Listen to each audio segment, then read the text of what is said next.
dernièrement mu doon 27 joueurs yoo xamante ni ñoom la yaakaar pour def li ñuy wax back to back pour jëlaat coupe bi nan ngay jàngatee liste boobu dans sa composante. waaw booy xool liste bi man li may wax mooy Aliou Cissé a fait du Aliou Cissé quoi mooy continuité mooy ñi nga xam ne il a eu confiance en eux depuis des années depuis année bii ñu génn pratiquement tey man j'en suis sûr que yow bu ñu la waxoon avant conférence de presse bi au moins di nga am 25 joueurs yi wala di nga am 26 joueurs yi parce que pratiquement boo jëlee y a 15 champions d'Afrique ñeneen ñi nga xam ne ñoo ci yokk ñu ngi doon football. Abdallah Sima moo si ñëw te peut-être moom sax xamoon nga ne mu ngi toqué à la porte de la sélection parce que mosoon na ñëw et dafa dellu si waat parce que comme sélectionneur 25 la daan tàmm jël lu bëri bi pa mu yegg 27 et puis dafa amoon benn incertitude mooy Kaaw Boulaye Dia qui était blessé xamuñu woon ndax dina ñëw et finalement sax dañ koy mujj remplacer man su ma amoon peut-être benn reproche moo koy def ci loolu noonu lay doon mooy le fait que parce que je pense qu'il sentait un peu que ne Boulaye du dem mais il a insisté c'est peut-être pour lui montrer que ne vraiment soxla woon na ko et puis et tout quoi et que c'est mooy première option en attaque et je sais que yéena woon na mu nefi ndax day apporter lu bëri même si des fois mu bañ a dugal lu bëri mais au moins il pèse vraiment ci attaque u Sénégal donc jàngat boobu noonu laa am ci liste bi mooy y a une continuité et Aliou tu peux lui reprocher lu bëri mais am na benn constance bu mu am mooy am na groupe bi et que même am na ay changements yoo xam ne même lu mu changer lu bëri sax doo sentir cassure ci groupe bi waaw doo ko sentir bi mu fi ñëwee ba léegi il a eu plus de 90 joueurs yoo xam ne woo na leen mais amul benn instant boo xam ne sentir nga cassure boo xam ne am na ko ci blocam bi mu am parce que am na benn colonne vertébrale boo xam ne respecté na ko dina leen woo di adjoindre nag tout le temps ay 2 wala 3 yuy ñëw mu leen di intégrer petit à petit. si mais loolu est-ce que comme ni nga wax Aliou il est fidèle c'est un conservateur.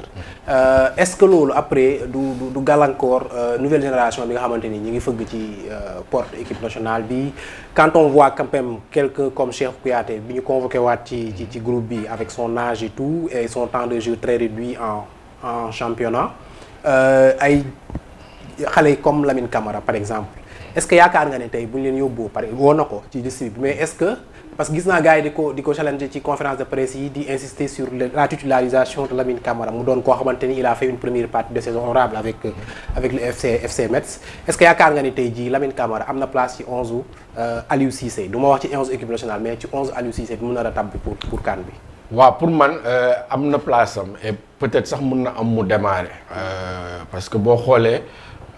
Sur les derniers matchs là ci jeunes yi moom moo ci ëpp lu mu ngi dugg et il a même été titulaire ci match kii bi contre Niger match amical bi et il a beaucoup joué je pense qu'il a même terminé le match mook kii nii mook Ismaïla Sarr je pense ñoom ñooy 2 yi nga xam ne terminé nañ match bi donc ce qui veut dire que gis na ko et puis beneen affaire bi mooy ci banc bi il y a Pape Thiaw bi nga xam ne moo yoroon kii en sélection locale et qui avait fait de vraiment Lamine Camara le dépositaire de son jeu donc peut-être que ñu ngi waxtaan ci loolu et que gëm na ko boo xoolee boo jëlee beneen jeune bu mel ni John Lopy man je sentais que ne Aliou mosu ko gëm que genre daf ko woo noonu un peu pour compléter affaire yooyu noonu donc bi mu ko wàññee man bettu ma parce que même bi mu fi nekkee daanu ko dugal lu bëri Lamine Camara xaarul lu bëri par rapport ak yeneen jeunes yoo xam ne rek après ñu woo ko quoi. waaw xaarul lu bëri.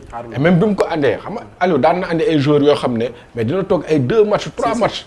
balaa mu leen di ñamal sax benn kii nii. mais Lamine Camara dee mu ñëwee rek. njëkk na ko may benn 30 minutes après mayaat ko benn titularisation après kiiwaat ko donc kii na ko may na ko temps et donc loolu Aliou bu ko defee rek. mooy que gëm na ko comme ni mu gëmee woon Bamba Dieng comme ni mu gëmee woon yeneen joueurs affaire yooyu noonu tey Pape Matar Sarr par exemple.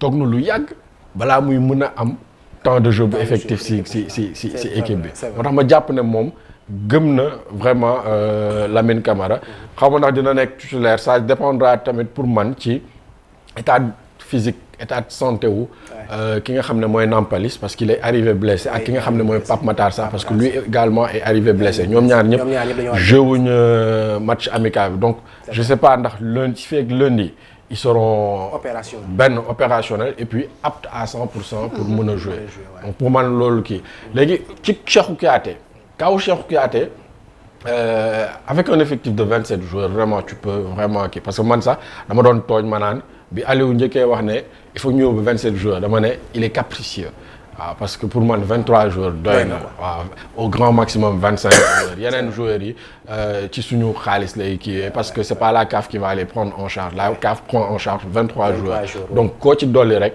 yaa koy jël en charge lépp donc pour man caprice la rek on a fait des compétitions ici avec 23 joueurs il y a plus de Covid bi taxoon ñu dem d'autant plus que chaque match feuille de match bi 23 jours voilà donc pour man en un mois 7 matchs il y a largement c'est largement suffisant pour nga kii nii donc pour man caprice su Aliou la woon quoi ak caprice su yeneen sélectionneur ñu kaaf may leen ko donc Cheikh Kouyaté le pourquoi il est important pour man c'est pas tant dans le jeu kese mais gis nga booy dem compétition surtout fooy toog un mois esprit de groupe daf ci baax et Cheikh Kouyaté c'est un trait d'union c'est un gars hyper positif il a perdu le brassard boo jëlee sélection dans le monde wala dans les clubs un joueur qui perd le brassard et qui n'est pas frustré bëriwul il y a eu des remous yenn gars yi nga xam ne ils sont proches de Cheikhou affaire bi métti woon na leen mais Cheikhou moo leen dalal gën a suude ne leen gars yi ñun li ñu andi équipe nationale mooy dañu war a andi coupe waaw dañu war a andi coupe donc c'est un gars boo xam ne il s'est motivé même quand il est sur le banc quand il sait qu'il va pas jouer il va motiver mooy ñeneen ñëpp et c'est important c'est très très très important sélectionneur yu bëri dañ la naan nu mu tëyati compétition yoo xam ne da ngeen di toog ci benn hôtel pendant un mois parce que joueur dafa free joueur dafa bëgg a génn dañoo yore xaalis dañuy dem soirée dañuy kii nga toog pendant un mois amoo ko il faut nga am ñoo xam ne dañuy neexal groupe bi il faut nga am ñoo xam ne frustration bu commencé am ñoom ñooy dalal gars yi ne leen gars yi nañ def lii après fii dinañ ko mën a fayee koo fële donc je pense que Cheikhou ci loolu la bëgg day relais ci binationaux yi di relais ci coach bi di relais ci joueurs yi nga xam ne une sorte de leader de vestiaire quoi. Voilà c'est un leader li gars yi di naan nu mu tëddee capitaine sans le brassard moom il le vit il le prouve il le pratique. donc suñu desee toujours ci liste bi am na tamit ay critiques yu ñu formulées au moment de la publication mooy l'absence continuelle de joueurs locaux dans la liste Aliou Cissé balaa moo publier liste définitive bi publié na. 55 gisuñu ci benn joueur local est-ce que tu trouves yow mi nga xamante ni da ngay faral di suivre vraiment championnat local bi est-ce que gisoo ni amoon na au moins 2 gosses dans le championnat yu mérité woon bokk ci liste présélectionnée ba surtout ma laak liste kii bi quoi. c'est bien possible mënoon na ko def mënoon na leen boole mais man damay wax benn affaire souvent parce que man c'est vrai que damay seetaan championnat local j'ai souvent été défenseur des joueurs locaux mais dama naan notre organisation ne les aide pas mooy dañuy manquer lisibilité ci football local et le footballeur local mooy tey quand je parle de dañuy manquer continuité mooy pour nga dégg ne joueur bi toj na pendant 1 an 2 ans 2 saisons dafay kii nii dafay jafe da ngay gis dañuy am ay 3 matchs ils sont bons après 2 matchs ils sont irréguliers voilà ils sont irréguliers waaw mooy en fait defaguñ fi loo xam ne di nga ne saa waay vraiment nu mu tëyeeti pare na joueur bi pare na loolu moo fi jafe. et je sais que Aliou peut-être loolu lay xalaat et puis Sénégal dafa compliqué jël nga joueur bi non nu mu tëyeeti Aliou joueur bi la gën a favoriser équipe bi la gën a favoriser équipe bi la gën a bëgg et puis dañuy toog des fois trêve ay 3 mois 4 mois 5 mois. trêve bi passé lan la woon. On finit le championnat au mois de juin.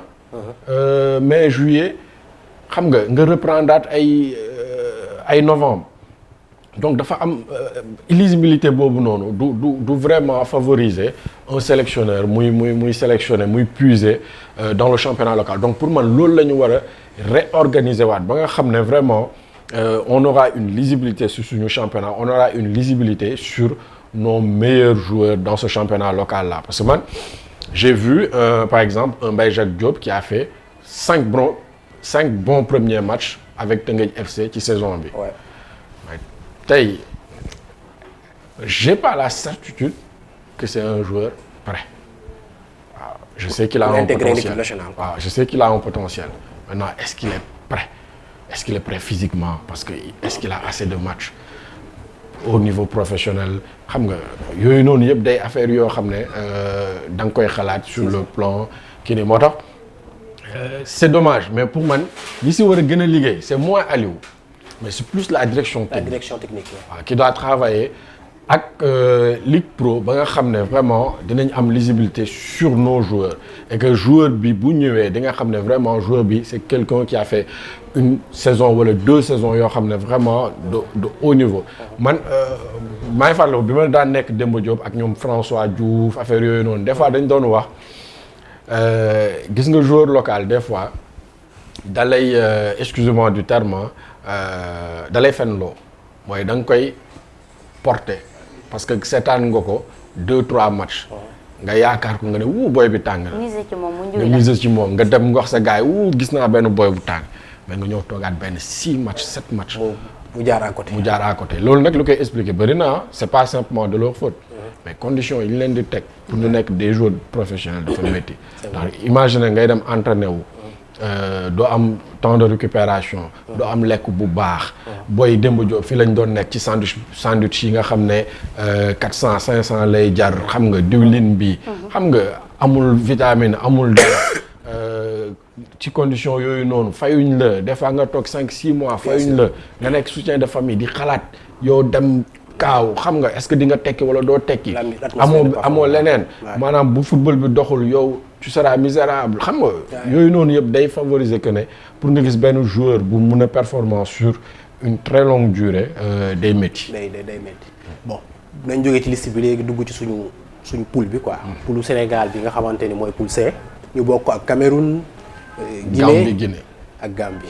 nga xamante ni peut-être ñaari dér bi la ak benn match choc parce que ñu ne Cameroun chaque fois ay match choc la quoi léegi Guinée ak Gambie ñu war a daje Gambie premier match yow jàpp nga ni c'est une poule abordable wala c'est le groupe le plus difficile ñaar yëpp dama koy wax c'est abordable sur le papier mais pour moi c'est le groupe le plus compliqué pour le Sénégal bu amoon par exemple Algérie à la place du Sénégal wala Côte d'Ivoire à la place du Sénégal mën naa ne mën na kii mën na gën a bañ a jafe mais contexte bi Sénégal di football ak ñaari derby mooy benn Gambie bi nga xam ne dafa yàgg xiif Sénégal lu laa doon wax léegi gis nga en 2021 dañu doon ñaan dajeek Sénégal waaw donc dañoo yàgg xiif Sénégal parce que dañu bëgg a wonewu donc ils seront super motivés et il y a deux choses dans un match où le petit est hyper motivé le grand nekk fi am na ñaar bi mooy benn bi mooy lan mooy le petit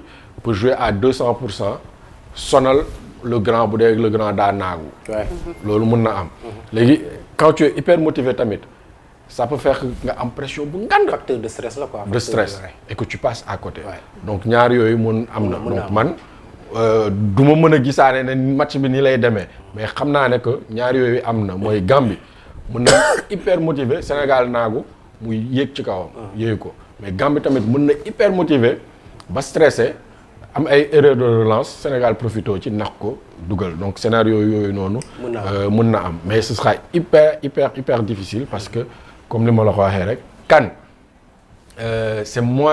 c'est pour man ay 30-40% de talent ak 70% de détermination waaw boo xoolee CAN yi ñu joué yi passé yëpp équipes yi ko gagné c'est des équipes yoo xam ne xeex rayante amul du ay question parce que on a de moins en moins de grands milieux de terrain en Afrique bu mën a téye balle di football bu rafet on a dañ ko xaw a perdre même boo xoolee en Europe quels sont nos milieux de terrain relayeurs wala nos milieux de terrain yoo xam ne dans les clubs ñoom ñoo yor animation bi bëriwul léegi donc loolu moo tax CAN li koy gagné mooy fort défensivement aay ci coup de pied arrêté ba pare fort tamit ci transition yi donc Sénégal bu kiiwee loolu mën na lijjanti match am contre Gambie Cameroun mooy li may wax mooy kuy sélection ci dëkk bi ci àdduna ci Afrique booy dem Coupe d'Afrique bu amee dëkk yoo xam ne tu évites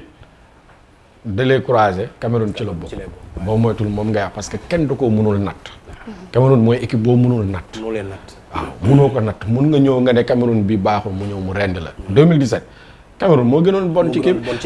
dernière minute la qualifié phase de poule yi. il n'avait que Mukanjo ah. waaw année boobu noonu. dernier match. mu jékki saay rek après.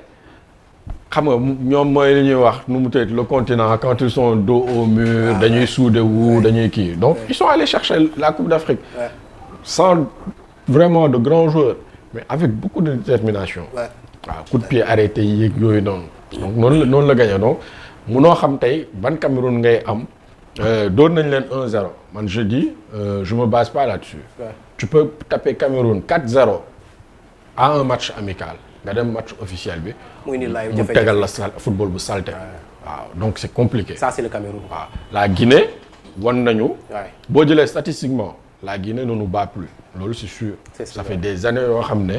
nous sommes presque leur bête noire. voilà mais problème bi mooy match bi noo def mu métti. day métti à chaque fois y a beaucoup de pression. Sénégal Guinée moom pression bu dul parce que bëgguñ Sénégal gagné leen. waaw bëgguñu. et je sais que ne dina gën a am loolu noonu je sais que ay colonel Doumbouya bi yore pouvoir bi instant bi dina leen ñaax. il va mettre les moyens. et gis nga. beaucoup de pression. waaw même 2022. Kaba Diawara juste ñun après suñu match contre Zimbabwe. mu ngi sànni xeer Canal mu ngi koy jël parce que ñoom Canal da doon def benn reportage yu ñëw. mu ngi wax naan vous avez vu le Sénégal penalty bu ñu ko may genre yooyu noonu ñun. du ñu am genre faveur yooyu noonu. et seen match dafa métti woon. gis nga bi ñu defee 0-0. ay booy bi nekkoon Barça te mu après nekk kii nii mooy Moriba. ñu naan wax que naan xam nga léegi ñoom ils sont au même niveau on a montré au Sénégal que ñun xam nga. du ñu ay nooy nekk quoi donc ils vont venir avec le même état d'esprit. que ça te comme li ma la wax kan motivation la quand tu n'es pas motivé. donc en somme su ma la déggee bu baax mooy nous avons trois gros matchs à jouer yoo xamante ni benn du ci yomb quoi. loolooy kan. donc voilà loolu mooy CAN on aurait pu tomber encore sur d'autres équipes dans un autre groupe toujours du facile parce que ñun ñooy les champions en titre mais quand même groupe bi c'est un groupe particulier parce que c'est 2 derbies et une grosse pointure du continent. Est-ce que tiitaloo ñu le syndrome du champion renversé boo xamante ni moo daloon Algérie en 2021. Ce n'est pas à écarter parce que ce sont les faits. waaw faits yi ñoo ko wane que ne Algérie gagné na mu am problème pour qualifier te poule bi mu nekkoon c'était une poule abordable. Guinée équatoriale la amoon Sierra Leone bi nga xam ne géjoon na fa ñëw depuis xaw ma ban année. ak Côte d'Ivoire bi dernier match la ko am donc ce qui veut dire que mënoon na qualifier avant sax muy am Côte d'Ivoire. mais jàllul ñële amul benn victoire je pense que est-ce que du benn but la am. sur penalty wala genre yooyu. non waaw sur coup de pied arrêté wala genre yooyu mais en tout cas c'était à la fin contre la Côte d'Ivoire. benn 3-1 c'était déjà à 3-0 donc. mën na am qui a vécu ça le Cameroun également 8e de finale la toogee woon. xam nga donc ce sont les faits montrent que ne le champion peut avoir vraiment des difficultés pour kii mais tamit il y a une chose mooy quand tu fais un peu tamit toujours les faits quand tu consultes le palmarès nga xool équipe yi nga xam ne ñoom ñoo tegle CAN bi ñoo conservé seen titre il y en a 3 il y a le Ghana. Il y a l'Égypte bu ko gagné 3 fois de suite. waaw ba nga xam ne Assane Chaita la woon. ak Cameroun 2002. boo xoolee ñaar yooyu noonu ils avaient pratiquement même ossature. Cameroun c'est vrai que changé nañ coach mooy Wilfried Schaffer la ak beneen gars est-ce que du Javier Clemente xaw ma. mais en tout cas c'était pas les mêmes coachs donc ñoom am nañ changement boobu mais boo xoolee c'était le même groupe. groupe boo xam ne depuis JO yi ñoom ñoo nekkoon parce qu'ils ont gagné les JO 2000. waaw groupe de jeunes am doole mooy ñoom Modeste Mbami xam nga ñoom Samuel Eto'o ñoom Mboma affaire yooyu noonu c'est le groupe là nga jël Égypte ñi def 3 de suite c'était quoi c'était Al Ahly et Assane Chaita le coach donc stabilité ñun on a cette stabilité là on a Aliou Cissé qui est là qui connaît la compétition qui a fait 2 finales d'affilée. Et pratiquement les mêmes joueurs yoo xam ne même ossature ñu yokk ci nag yenn joueurs yoo xam ne ils doivent avoir faim ils doivent se dire que ñun on doit être champion comme ñële on doit avoir ce qu'ils ont donc peut-être que on peut vraiment loolu stabilité boobu noonu mën nañu aider à vraiment faire comme le Cameroun et comme l'Égypte et le Ghana avant. ñu ko espérons Guédado. espérons am na solo bu baax a baax naka ne démb ni Lions yi demoon nañu daal di jëli drapeau bi ci njiitalum réew mi ci loolu sax nag en 2021 ñu daal di am benn slogan bu ñu fi indi woon manko jëli ndam li fii nag ñu daal di indi slogan bu bees daal di koy dippee manko jëliwaat ndam li mu mel ne dañoo bëgg a conserver li nga xamante ni moo di suñu titre ci jamono ju nga xamante ni pas plus tard que semaine passée daal di woon nañ fi def benn match amical ak Niger bi nga xamante ni amaana nit ñi dañ doon wax ne waa on avait peiné avant ñu koy gagné suñu fàttalikoo sax nag ci dernière minute yi bi match bi dee jeex ci la ki nga xamante ni moo di Formose Mendy daal di dugal benn but loolu noonu ak élan boobu noonu est-ce que jàpp nga ni mën nañu conserver suñu titre de champion d'Afrique. waaw c'est bien que ñu jouer match amical mais man damay wax tout le temps que ne des fois je préfère le contenu que le résultat ci match amical on aurait pu gagner 4-0 contenu bi bañ a kii ñu euphorique waaw parce que souvent xam nga supporter sénégalais moo xaw a kii et même le joueur sénégalais parce que le joueur sénégalais bi ci supporter la nekkoon. après nekk joueur mooy des fois euphorie daf ñuy xaw a gaaw a gagner. dañuy gaaw a naagu en 2017 on fait 2 premiers bons matchs on pense qu'on va écraser tout le monde waaw on pense qu'on va écraser tout le monde ñun dañuy xaw a gaaw a perdre humilité waaw donc ce match-là on le gagne 1-0 mais quand on regarde le contenu ça va nous pousser à être humble. waaw ça va nous pousser à être humble à savoir que ne sama waa ji ñun li ñuy fekk fële parce que Niger qualifié wul andiwul ay joueurs am yëpp parce que du date FIFA donc ñoom amuñu woon seen expatriés yi joueurs yoo xam ne presque kenn xamul leen te ils ont tenu tête au Sénégal pendant 98 minutes donc ça veut dire que ñooñu yow boo xoolee contenu bi nga xam ne saa yi man dese na ma lu bëri mooy maa ngi dem wuti waaye affaire bi du yomb des na lu bëri donc ça nous pousser semaine bi ñu continuer di travailler avoir nu mu tëyeeti amaat motivation waaw que boo ñëwoon benn Niger nga taxam ko 5-0 gars yi wëy fii fecc fii xam nga kii ne dañuy Algérie loolu moo ko daloon dafa naagu woon Algérie dafa gagné mooy la série la plus longue d'invincibilité ku mu dajal muy Afrique di Europe mënoo ko dóor soit da lay dóor dem yoonam wala ngeen match nul kii mu dóor fi ay Niger ay 5-0 xaw ma genre yooyu noonu donc bi ñuy dem ñoom Algérie en fait pour ñoom et les supporters le disaient ñoom pour ñoom formalité lay doon ñoom ñoo mënoon ci continent bi ñoom ils se disaient que sax xam nga lu ñu doon wax ñun coupe du monde moo ñu intéressé waaw ñun l'Afrique ne nous intéresse plus coupe du monde moo ñu intéressé yàlla def ñu toog premier tour ba pare qualifié wuñ sax coupe du monde Cameroun bi nga xam ne dafa bonoon instant boobu noonu moo leen éliminé élimination boo xam ne bu catastrophique bu kii nii donc pour man vraiment c'est vrai que le contenu ne me satisfait pas le contenu joxuma ay assurance joxuma ay certitude mais tamit du tax ma ne on va pas gagner waaw parce qu'on aurait pu gagner 4-0 et aller perdre waaw. Partant de cela yan erreur la équipe nationale sénégalaise war a daal di éviter. li ci ëpp mooy li ñuy wax li may wax mooy euphorie. euphorie et keroog en lisant Ismaïla Sarr muy wax ci Aliou Cissé lu mu leen xaw a inculqué mooy bàyyi gagné benn match rek. bàyyeeku naagu di fecc foofu noonu mel ni que gagné nga coupe du monde alors que demagoo fenn premier match rek nga gagné donc loolu déjà ça me rassure beneen bi mooy li may wax Afrique 30 ak 40% talent la li si des motivation la waaw li si des hargne la contre Cap-Vert Sadio dafa gaañu ñu mbëkk ko mu miir waaw perdre connaissance complètement mais bi muy dugal dafa am motivation ak maanaam nu mu tëyati am envie moo tax mu dóor bal boobu noonu mu dugg Sadio lu muy dóor ci biti en dehors de la surface sax bëriwul waaw boobu mu dóor en dehors de la surface mu dugg mu génn mu dem ba après médecins yi sax waa Liverpool dañu bëggoon mu arrêter compétition bi pour protocole kii nii nu mu tëyati sécuritaire bi waaw sanitaire bi mu bañ ba def kiiwam genre décharge que ne moom il prend l'engagement que ne la responsabilité que ne day jouer ji donc motivation boobu noonu suñ ko amee et les coups de pied arrêtés c'est ça qui fait la différence en Coupe d'Afrique il faut être bon sur les coups de pied arrêtés défensivement et offensivement. Parce que j'ai l'impression que cette fois-ci Lamine Camara les tire bien quand même. Il les tire bien. Même Jackson, Jacobs les tire bien, mais Lamine Camara est encore meilleur. Encore meilleur. Mais il faut qu'on fasse la différence. Parce que même 2002, on parle d'épopée, mais nos matchs, on les gagne comment? Coup de pied arrêté. Bouba Diop, Fadiga tirait bien, Bouba Diop était là. Voilà. 2022.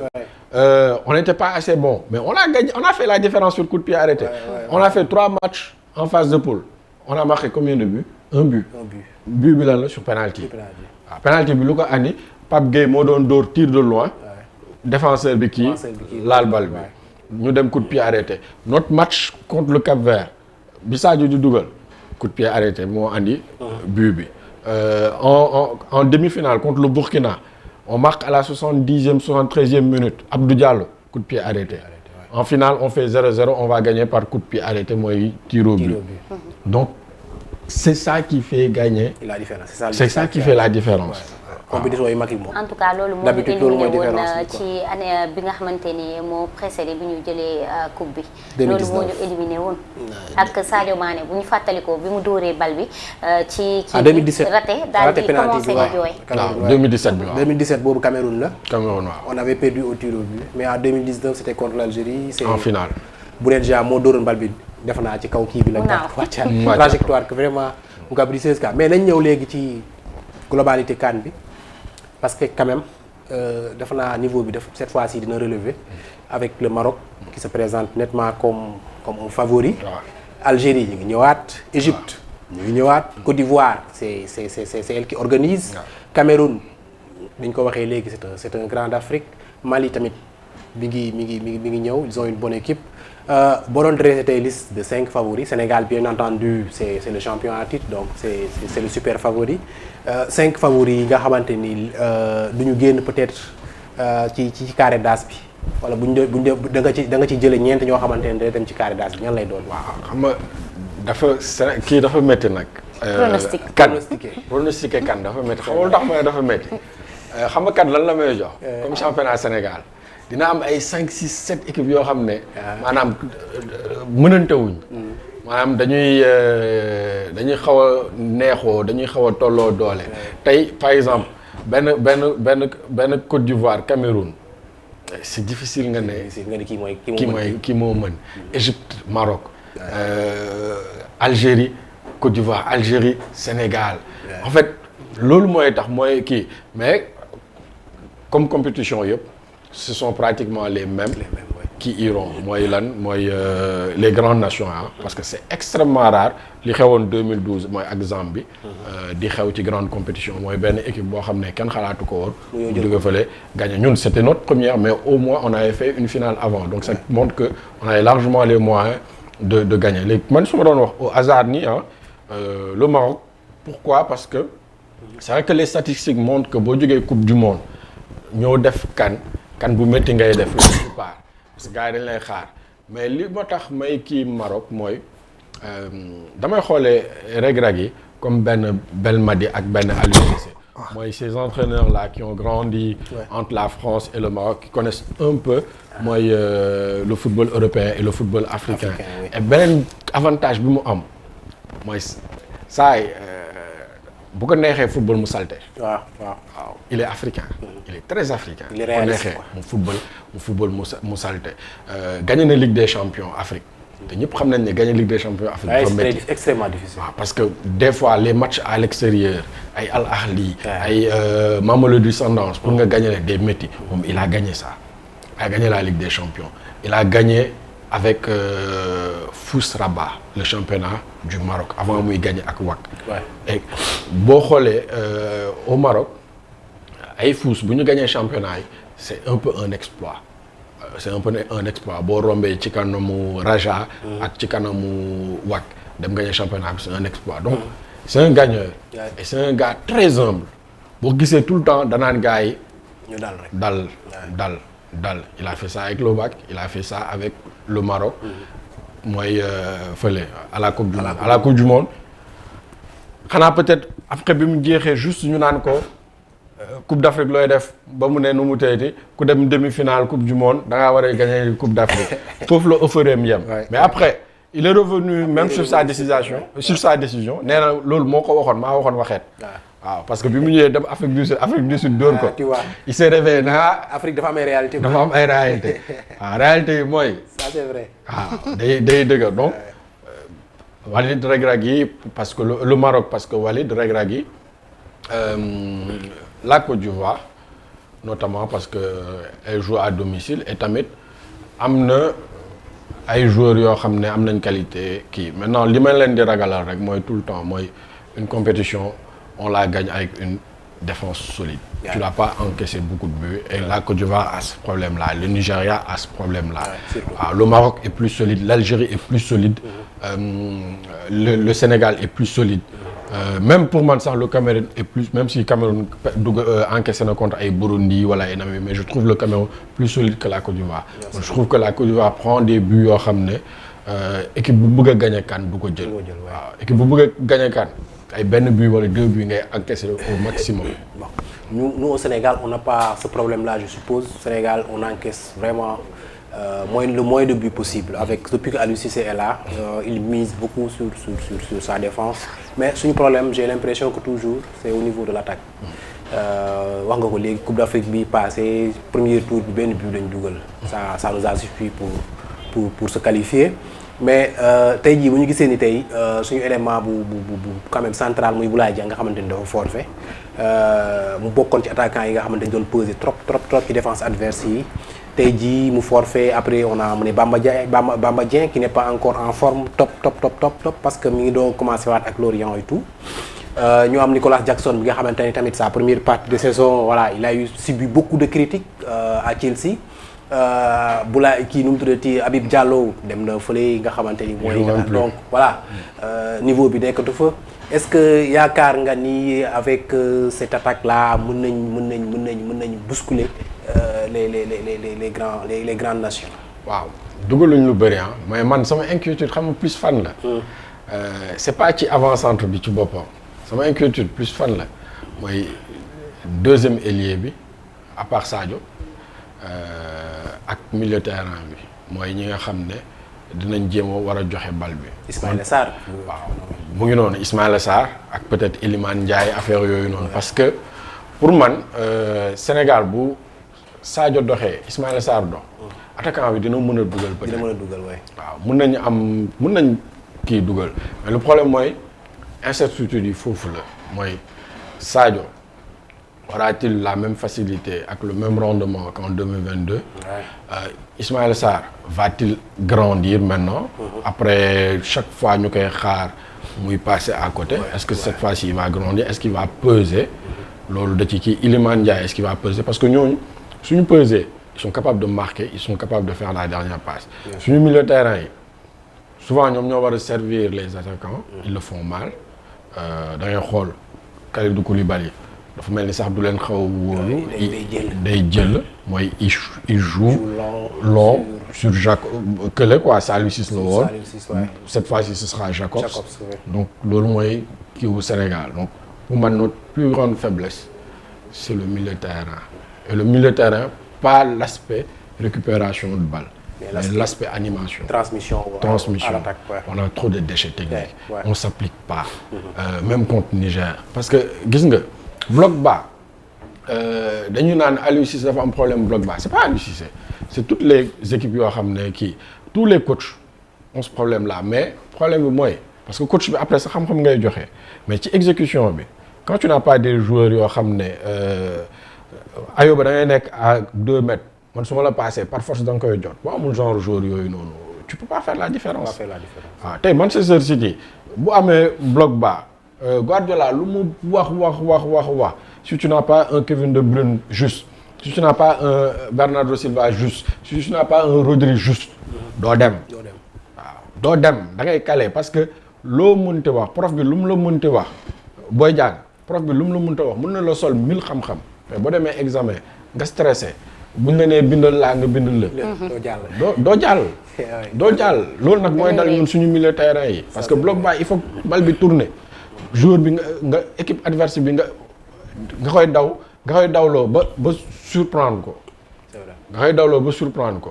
mais tey boo amee benn Ismaïla Sarr ñu am bloc bas mu war a teggi mënul teggi wala mu war a centrer mu centrer bal bi fële léegi le temps que Sadio Mané wala Jacobs bi nekkoon deuxième poteau di dem jëliwaat bal bi bay ñëwaat mais beneen équipe bi taxawaat na. waaw donc il faut nga surprendre leen.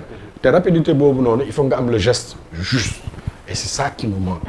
waaw c'est ça qui nous manque on a des joueurs qui ont des noms mais seen talent dafa des mooy seen justesse. desay ñor quoi. waaw seen justesse technique moo des. waaw et tant que loolu mu ngi des on aura des problèmes contre les blocs bas. fi ñuy terminer peut-être mooy dafa am benn aspect mooy joueurs yi nga xamante ni dañ jógee Europe ci haut niveau bi ñu transférer leen Qatar championnat Arabie Saoudite bi ça c'est le cas de Sadio Mané Kalidou Koulibaly mi nga xam ne moo taxaw suñu charnière centrale bi ak suñu góol bi sax Edouard Mendy est-ce que yaakaaroon ni il peut y avoir à un moment un problème de niveau surtout physique quand on sait que le championnat qatari n'est pas trop voilà n'a pas le niveau en tout cas des championnats européens. waaw Qatar je pense kii rek moo fa nekk quoi Abdou Diallo voilà Arabie Saoudite aussi. waaw Arabie Saoudite c'est vrai que seetaan naa yenn match yi mais seen match yu bëri daf ma jox match Coupe d'Afrique. waaw parce que aspect technique bi dina des mais souvent aspect dem ñëw ak tàngaay bi am na fa. waaw mais aspect technique bi dina des du nekk comme ak aspect tactique. c'est pas comme les championnats européens di nga gis tey.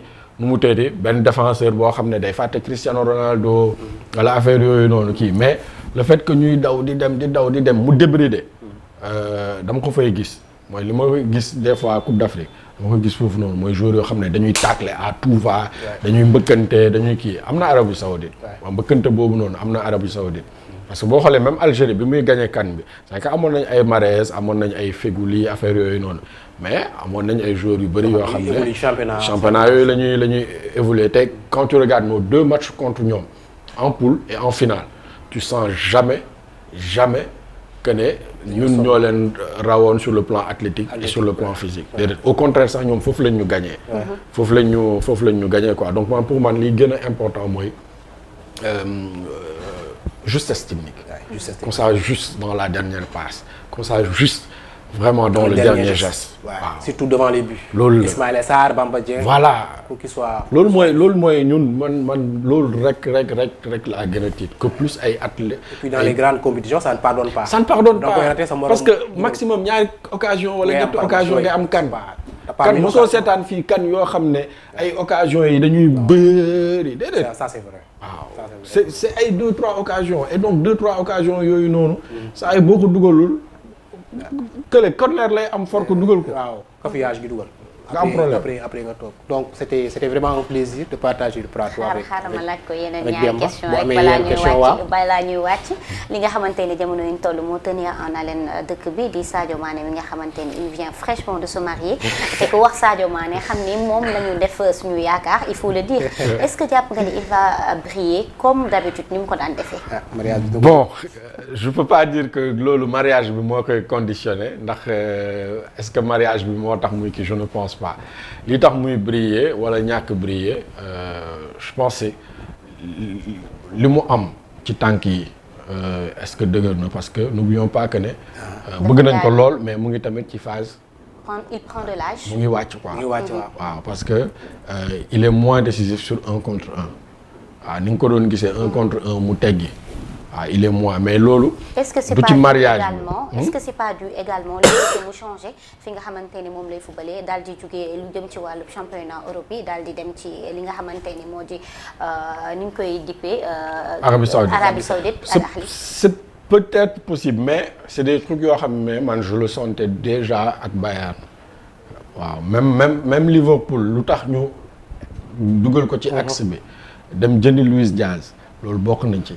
mooy que il a été moins flamboyant ci côté bi mooy ci teggi 1 contre 1 il a fait balaa muy dem Bayern il a fait une excellente saison avec Liverpool mais en étant avant-centre en jouant à la place de Firmino Luis Diaz ñoo jël place am sur le côté parce que c'est un joueur boo xam ne mën na appel de balle mais le problème mooy mun appel de balle boobu noonu à Liverpool ça marche parce que tu as des passeurs partout et ils font nu mu te passe bi ñuy def nu mu benn c'est juste et beneen bi mooy sur une touche de balle lañ koy def waaw mooy ay Trent Arnold sur une touche de balle il te fait une passe Van Dijk sur une touche de balle il te fait Robertson sur une touche de balle même Salah bi nga xam ne sax on lui reproche de tenir beaucoup le ballon il fait d'excellentes passes c'est un excellent passeur Salah d'ailleurs il fait partie tout le temps des meilleurs passeurs de la première ligue donc pour moi loolu mooy xaw a kii nii incertitude boobu laa am mooy est-ce que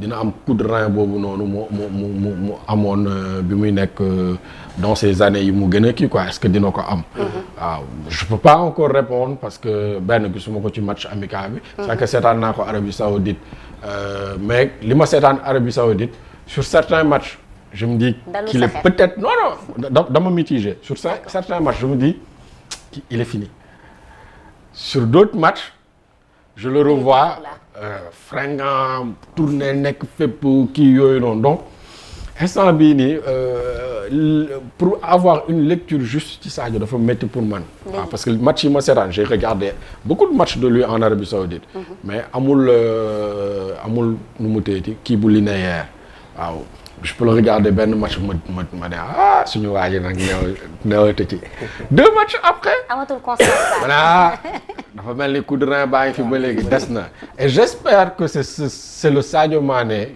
qui a la vista le Sadio Mané qui est très fort la ñuy am Coupe d'Afrique parce que c'est notre leader man je dis tout le temps si Sadio Mané et Ismaïla Sarr sont bons et efficaces équipe bu ñuy tere dugal du bëri. justement Gana Gueye mi nga xamante ni dafa jóge ci blessure naka nga ko gisee jàpp nga ni performance bu mu amoon dina continuer ba tey. En fait Gana il est important ci équipe bi c'est vrai mais je sais qu'au milieu de terrain on peut avoir aussi leneen lu ko remplacer. Gana li ma doon gën a jooy peut-être mooy bu doon dañu nekk coupe du monde ñu soxla.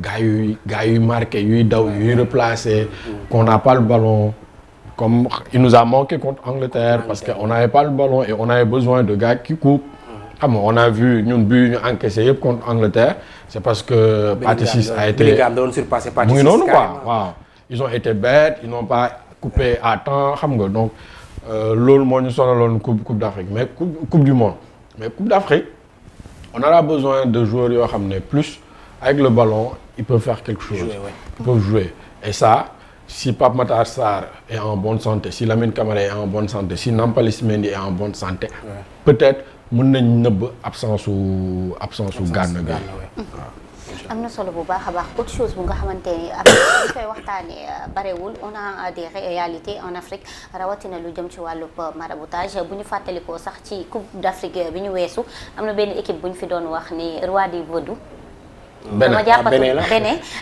bu nekk ay réalité yu nga xamante ni am na en Afrique te yenn ci footballeurs yi dañ koy faral di décrier parce que gis nañ fi benn bu ñu dékkoon micro ki nga xamante ni moo di Khalilou Fadiga muy décrier lu ni mel loolu est-ce que dafay nekk luy taaral football wala dafa nekk lu nga xamante ni dafay yàq football.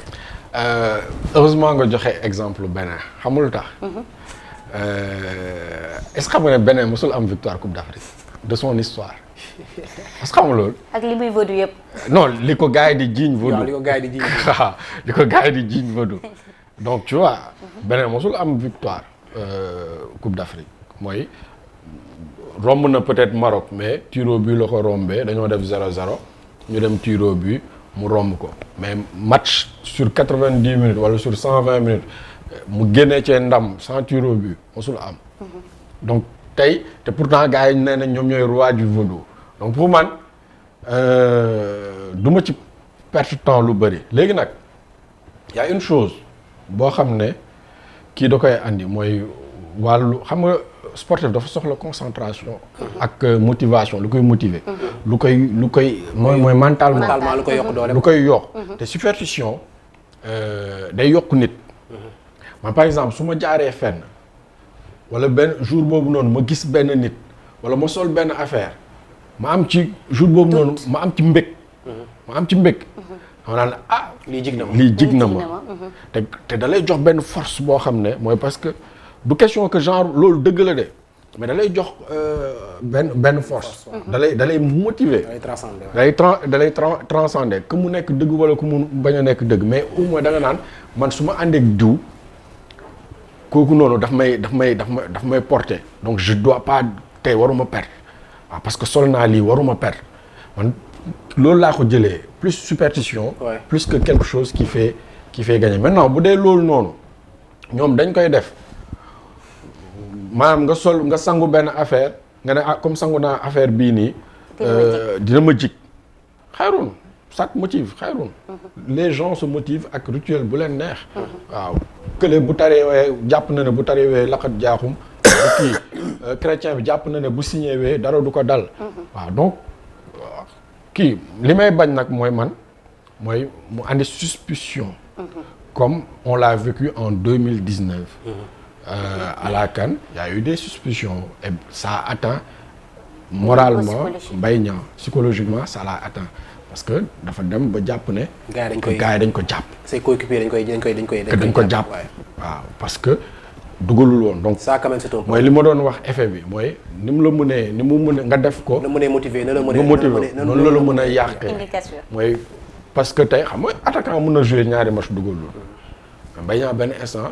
dafa dem ba jàpp ne moom lu mu dul dugal parce que dañ ko jàpp te donc kooku noonu dindi nga 50% ci lu mu mën si te perte confiance carrément tout à fait dindi nga man dem naa ba gis ba toog fi ma toogoon di seetaanee finale bi Mbaye Niang bi mu ci xam nga am nañ fa benn kii ñu dem VAR defe naa benn lamri moo laal bal bi ñu dem VAR ba ñu ci arbitre defe naa sifflé woon na penalty. si sifflé penalty après annulé ko quoi. waaw ba mu téye bal bi Mbaye Niang bi mu téye bal bi dafa téye bal bi waa ji ma toogal di seetaan mu ne oh yàqu nañ ma ne ko lan la mu ne ma Mbaye Niang moo téye bal bi moo tax dañuy annulé penalty bi. dafay dem ba laal supporter yi. est-ce que mu ne nu mu téye Mbaye Niang li mu téye bal bi pour war a dóori moo tax ñu kii parce que gars yi dañu ko jàpp mystiquement.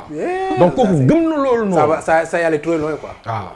donc gëm na loolu noonu donc mooy tax li ma la mooy en fait loolu mën a yàqee ni mu mënee motiver. noonu la mën a yàqee par exemple tey mën nga dem équipe bi ñooy leen da ngeen di gagner waaw teg na am nañ lu wóor da ngeen di gagner yow tu vas faire un bon kii mu wax leen loolu ñu dem ñu motiver wu ñu gagner mais c'est pas lële moo leen gagner loo mais c'est juste motivation bi moo leen gagner loo quoi. bien sûr. d'accord am na solo bu baax a baax en tout cas ñu koy jaajëfal bu baax a baax moom Demba Varor nekk journaliste analyste sportif moom rek lañ fi daal di teewaloon ngir waxtaanee lu jëm ci wàllu sport rawatina nag CAN bi nga xamante ni ñu ngi ci daal di jëm mu mel ne nag jamono yuñ toll tous les regards sont rivés sur l'Afrique rawatina sur le Sénégal mi nga xamante ni moo yor titre champion d'Afrique. ñu daal di koy nam daal di gardewaat lu ci mënti am rek mooy ñun en tant que sénégalais nañ nekk seen ginnaaw jàppale leen bu baax a baax ci loolu sax nag comme ni ma ko waxee woon depuis le début Presse Afrique sera au cœur de la CAN ci loolu sax nag dinañ fi daal di amal ay plateau yu nga xamante ni dañuy def ay décryptage ak li nga xamante ni moo di pronostic lépp lu nga xamante ni xew na foofee nga xamante ni rek moo di Côte d'Ivoire di ngeen ko daal di am di la jaajëfal bu baax a baax monsieur Varor. merci soxna si. nee na nga bàyyi ko monsieur Varor. waaw dem ba. di la jaajëfal bu baax a baax Demba Varor. wala ngañ bu la ci neex. wala ngañ d'accord ngañ Demba alors Ayoba. c'est encore un plaisir ñu daal di bokk plateau bi. gis naa ni fi mu nekk plaisir est partagé damay remercier. gis naa ni tu te bats. même si wéro tu te bats. maa ngi koy remercier bu baax parce que démb bu ma ko woowee dafa xatoon moo tax mais il a tout fait pour venir aujourd'hui xam naa ni liggéeyam jotam may ko lu bari pour muy déplacer wu def ay plateau donc je lui en remercie beaucoup mais nag leen fàttali bu wax ji neex da ngeen yaakaar ni damay supporter man li ma leen di supporter waaw booy côté